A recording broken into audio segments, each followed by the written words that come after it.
Okay, I had promised to shoot a little better, a little more well lit video of my motor mount, electric motor mount for Hobie kayaks. Here we go.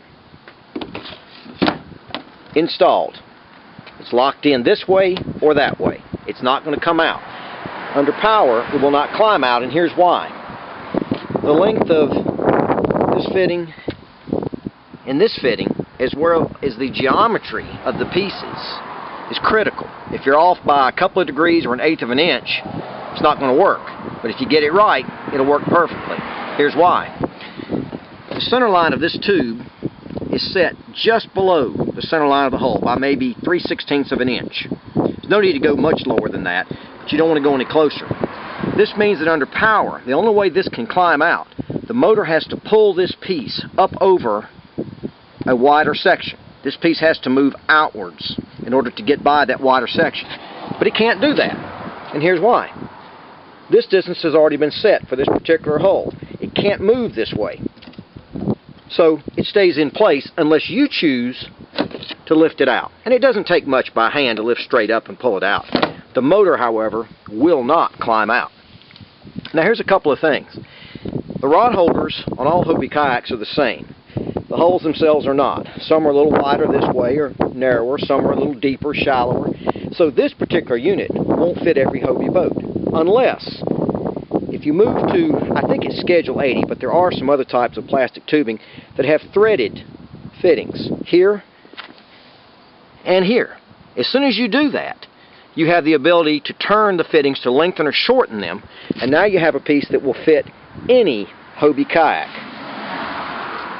The other question I get from people is, how do we actually mount the motor? Well, that comes down to these two pieces. These are just common conduit clamps, mounted one above the other with stainless steel hardware and lock nuts on the back.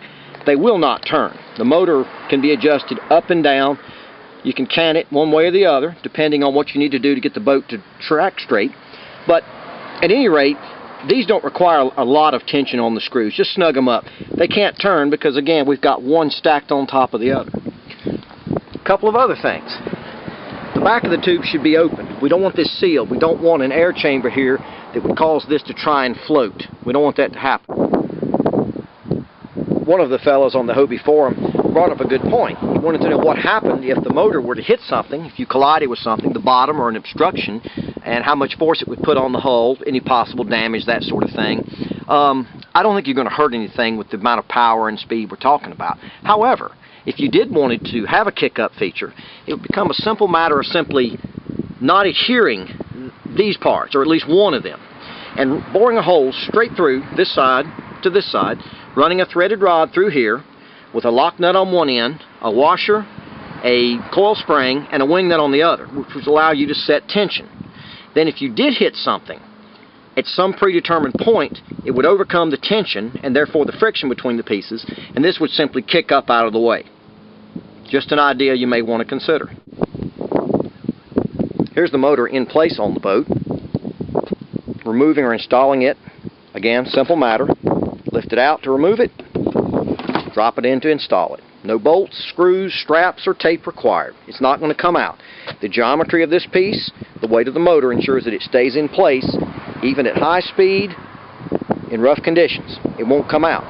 To trim it, remember the motor is off to one side here. You want the boat to go straight.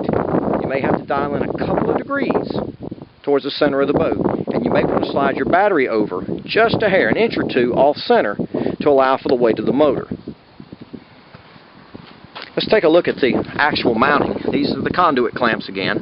Something I'm going to do, and I highly recommend that you do this, is to coat these clamps with some sort of a non-slip coating, a plasti dip, which comes in spray, dip, or brush on. That allows you to fasten the motor in the clamps with actually very little tension on these nuts, and it will help the motor from dropping up or down or turning side to side easily. Once you determine the proper depth below the boat and the proper angle to set the motor head at, you may want to go ahead and put lock nuts here, just so you'll never have to fool with them again.